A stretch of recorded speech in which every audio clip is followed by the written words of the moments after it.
এখন আমরা যাব গৌরাঙ্গ বাড়ি, যেহেতু মায়ের কাছে এসেছি আর পাশে যেহেতু গৌরাঙ্গ বাড়ি, তাই ওখানেও একবার ঘুরে আসি, একবার ঠাকুর দর্শন করে আসি। জানো তো, আমি ভিডিও করছি প্রায় 1 বছরেরও বেশি হয়ে গেল। সত্যি কথা বলতে এই প্রথমবার আমি আমার খেপি মায়ের মন্দিরের ভিডিও তোমাদের সাথে শেয়ার করছি। আসলে করব হয়, কিন্তু করা আর হয় না।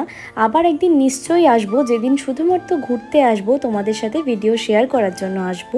এবং এই গৌরাঙ্গ বাড়িতেও রয়েছে কিন্তু বহু ঐতিহাসিক ঘটনা, একদিন তোমাদের সাথে সমস্তটা শেয়ার করব। যাই হোক, এখানে আমাদের গৌরাঙ্গ মহাপ্রভুকে দেখে সত্যিই চোখ জুড়িয়ে গেল, এত ভালো লাগলো। আর এই জলটা যে কোনো মন্দিরে, যে কোনো আশ্রমে এই জলটা যে আমার এত ভালো লাগে কি বলবো, মনে হয় যেন একটা আলাদা ঘ্রাণ আছে এই জলের মধ্যে। তো তারপরেই আমরা একটু এখানে গল্প করছিলাম, 2 বান্ধবী মিলে একটু ছবি তুললাম, একটু সময় কাটালাম। সত্যি মানে সকালবেলা ঘুম থেকে উঠে যদি কোনো মন্দির পরিত্রাণ করা হয় বা মন্দিরে ঘুরতে যাওয়া হয়, সত্যি মনটা একটা আলাদাই মানে ভালো লাগে। সারাদিনটা যেন ভীষণ স্নিগ্ধতার সাথে কাটে।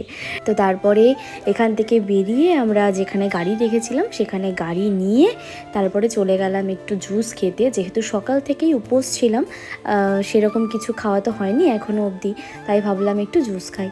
তো এই তো জয় আর আমি তারপরে চলে গেলাম একটু জুস খেতে, এবং ওখানে আমরা জুসের বদলে লস্যি খেলাম খুব সুন্দর আনন্দ সহকারে।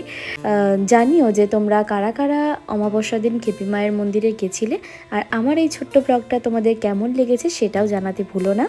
চলো দেখা হবে আবার অন্য একটা ভিডিওতে।